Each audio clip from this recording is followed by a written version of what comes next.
was the month of summer, Babuji had gone to work.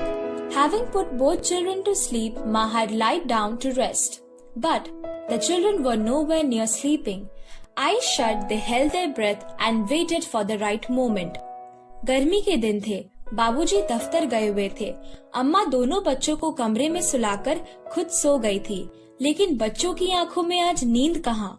अम्मा जी को बहकाने के लिए दोनों दम रोके आंखें बंद किए मौके का इंतजार कर रहे थे। As soon as they were sure Ma was asleep, they got up quickly, unlatched the door and crept out.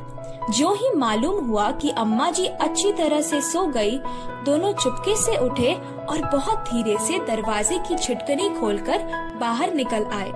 Soon they were making preparations to safeguard the eggs. Keshav brought a stool from the room, but it was still not high enough to reach the cornice. He then brought a small bathing stool to place under the first and gingerly climbed on the top. अंडों की हिफाजत करने की तैयारी होने लगी। केशव कमरे में से एक स्टूल उठा लाया, लेकिन जब उससे काम ना चला तो नहाने की चौकी लाकर स्टूल के नीचे रखी और डरते डरते स्टूल पर चढ़ा। Shyama held the stool with both hands. Its uneven legs made it rather wobbly and it tipped slightly.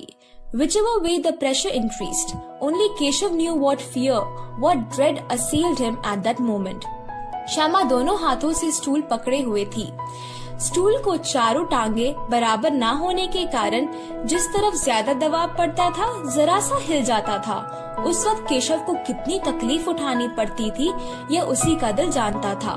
He would grab the cornice to steady himself and scold Shyama under his breath. Hold fast or I'll come down and beat you nicely. But poor Shyama's attention was taken up by the cornice.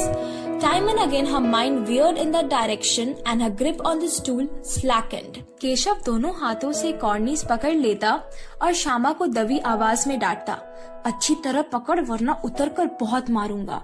मगर बेचारी श्यामा का दिल तो ऊपर कॉर्निस पर था। बार बार उसका ध्यान उधर चला जाता और हाथ ढीले पड़ जाते। The moment Keshav's hand reached the cornice, the birds flew away. Keshav saw some twigs scattered on the cornice and 3 eggs lying on them. There was no nest like the ones he had seen on trees. Shyama asked, "Can you see any chicks, भैया?" केशव ने जो ही कॉर्निस पर हाथ रखा, दोनों चिड़िया उड़ गई। केशव ने देखा कॉर्निस पर थोड़े से तिनके बिछे हुए हैं और उस पर 3 अंडे पड़े हैं। जैसे घोंसले उसने पेड़ों पर देखे थे, वैसा कोई घोंसला नहीं है। श्यामा ने नीचे से पूछा, कितने बच्चे दिख रहे हैं भैया? There are 3 eggs. The chicks haven't come out yet. Show me, भैया, how big are they? I will, but first bring some rags to lay under the eggs. The poor eggs are lying on twigs and straw. Keshav, 3 अंडे हैं, अभी बच्चे नहीं निकले हैं। श्यामा, जरा हमें दिखा दो भैया कितने बड़े हैं। केशव, दिखा दूंगा, पहले जरा चिथड़े ले आ, नीचे बिछा दो, बेचारे अंडे तिनकों पर पड़े हैं। Shyama ran out and returned with a piece of cloth torn out from an old sari. Keshav leaned to take it from her, folded it a number of times to make into a cushion and placed it under the eggs. Shyama दौड़कर पुरानी साड़ी को फाड़कर एक टुकड़ा लाई। केशव ने झुककर कपड़ा ले लिया, उसके कई तह करके उसने एक गद्दी बनाई और उसे तिनकों पर बिछाकर तीनों अंडों उस पर धीरे से रख दिए। I also want to see them, भैया, Shyama pleaded. Yes, I will show them to you. But first bring the basket so that I can make a roof, replied Keshav. Shyama ने फिर कहा, हमको भी दिखा दो भैया। केशव, दिखा दूंगा, पहले जरा वो टोकरी दे दो, ऊपर छाया कर दूं।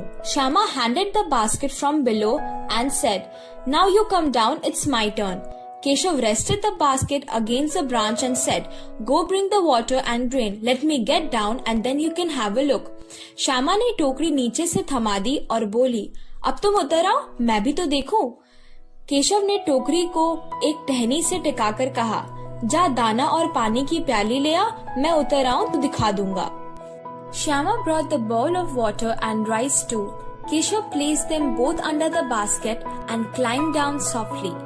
Shyama begged once again, Bhaiya, help me climb up too so I can see. You'll fall down. Shyama प्याली और चावल भी लाई। केशव ने टोकरी के नीचे दोनों चीजें रख दी और आहिस्ता से उतर आया। श्यामा ने गिड़गिड़ा कर कहा, अब हमको भी चढ़ा दो भैया। केशव, तू गिर पड़ेगी। I won't fall down, भैया. You hold the stool. No, no, no. If you fall down, Ma will make chutney out of me. She will accuse me of helping you up. What will come out of your seeing them anyway? Now the eggs are comfortable. When they hatch, we'll both look after the chicks. Shyama, नहीं गिरूंगी भैया, तुम नीचे से पकड़े रहना। केशव, ना भैया, कहीं तू गिर पड़ी तो अम्मा जी मेरी चटनी बना डालेंगी, कहेगी कि तूने ही चढ़ाया था। क्या करेगी देखकर, अब अंडे बड़े आराम से हैं, जब बच्चे निकलेंगे तो उनको पालेंगे। The two birds would approach the cornice only to quickly fly away again. Keshav wondered if they were scared and he took away the stools. Shyama was tearful. You didn't show me, she complained. I'll tell Ma. I'll bash you if you tell Ma. दोनों चिड़िया बार बार कॉर्निस पर आती थी और बगैर बैठे ही उड़ जाती थी। केशव ने सोचा, हम लोगों के डर के मारे नहीं बैठती। स्टूल उठाकर कमरे में रख आया, चौकी जहाँ की थी वहाँ रख दी।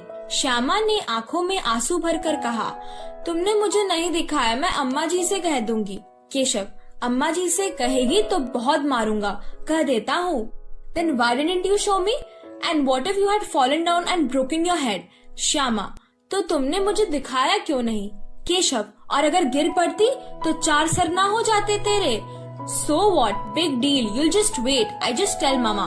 Just then, door opened and Ma came out, shielding her eyes from the blazing sun. What are you two doing out there in the sun? She asked. Who opened the latch? How many times do I have to tell you not to come out in the afternoon? Shyama, हो जाते देख लेना, मैं कह दूंगी। इतने में कोठरी का दरवाजा खुला और माँ ने धूप से आंखों को बचाते हुए कहा, तुम दोनों बाहर कब निकल आए? मैंने कहा था कि दोपहर को ना निकलना। किसने किवाड़ खोला?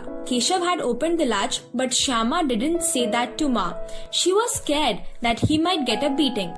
किवाड़ केशव ने खोला था, लेकिन श्यामा माँ से यह बात नहीं कही। उसे डर लगा कि भैया पिटा जाएंगे। Keshav was afraid that Shyama might squeal.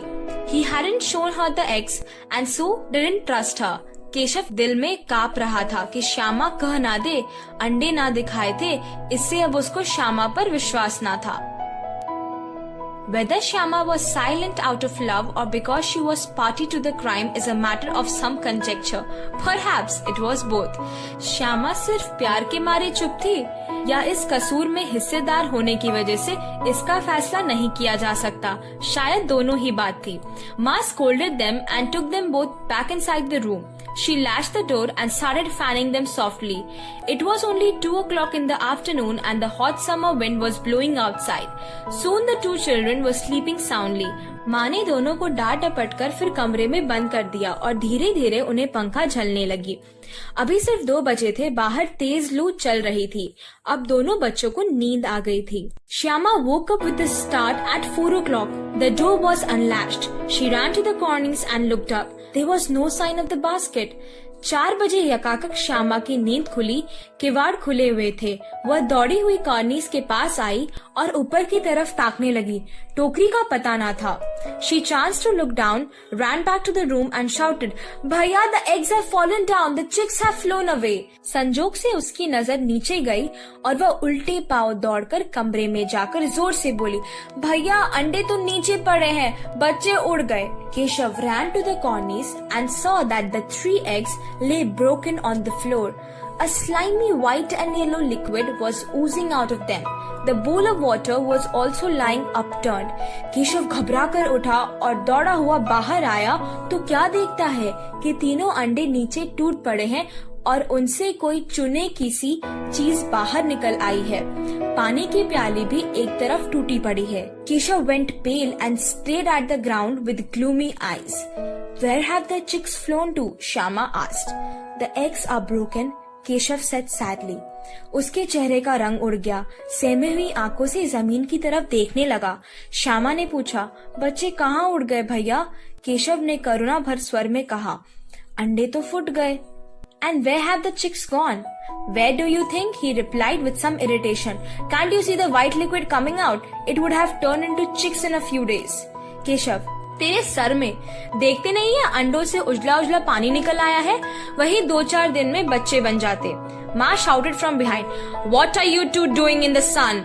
Ma, the eggs are broken," said Shyama. माँ ने पूछा, तुम दोनों वहाँ धूप में क्या कर रहे हो? श्यामा ने कहा, अम्मा जी, चिड़िया के अंडे टूट पड़े हैं. You must have fiddled with them, said Ma angrily, looking at the broken shells. Now Shyama didn't pity her brother. He must not have put the eggs back carefully enough so that they had rolled off. He ought to be punished. भैया had touched the eggs, माँ, she said. माँ ने आकर टूटे हुए अंडे को देखा और गुस्से से बोली, तुम लोगों ने अंडों को छुआ होगा. अब तो श्यामा को भैया पर जरा भी तरस न आया. उसी ने शायद अंडों को इस तरह रख दिया कि वह नीचे गिर पड़े. इसकी उसे सजा मिलनी चाहिए. बोली, इन्होंने अंडों को छेड़ा था अम्मा जी. Is that true? Mother asked Keshav. Keshav had nothing to say. He stood tongue-tied. माँ ने केशव से पूछा, क्यों रे? केशव भीगी बिल्ली बना खड़ा रहा. How did you reach the cornice? Mother asked. It was Shyama who replied. By placing the bathing stool, Ma, Keshav could keep quiet no longer. Weren't you holding the stool for me? माँ, तू वहाँ पहुँचा कैसे? श्यामा, टॉके पर stool रखकर चढ़े अम्मा जी. केशव, तू स्टूल थामे नहीं खड़ी थी. You told me to hold the stool. Shyama shot back. You're a grown-up boy, Keshav, said Ma. Don't you know that when you touch bird's egg, they become tainted and the birds don't hatch from them anymore? Shyama, तुम्ही ने तो कहा था. माँ, तू इतना बड़ा है, तुझे इतना भी नहीं मालूम कि छूने से चिड़ियों के अंडे गंदे हो जाते हैं. चिड़िया फिर इन्हें नहीं सहती. So the birds drop the eggs themselves. Shyama asked her mother fearfully. What else would the birds do? Said Ma. Keshav, you have done a terrible thing. Oh my God, you have taken 3 lives. Shyama ने डरते डरते पूछा, तो क्या चिड़िया ने अंडे गिरा दिए अम्मा जी? माँ, और क्या करती? केशव से सिर इसका पाप पड़ेगा. हाय हाय, जाने ले ली दुष्ट ने. Keshav looked pained. I only cushioned the eggs, he said quietly. माँ smiled back and replied, be careful next time. Keshav रोनी सूरत बनाकर बोला, मैंने तो सिर्फ अंडों को गद्दी पर रख दिया था अम्मा जी. माँ को हंसी आ गई. माँ ने मुस्कुराकर जवाब दिया, अगली बार से ध्यान रखना.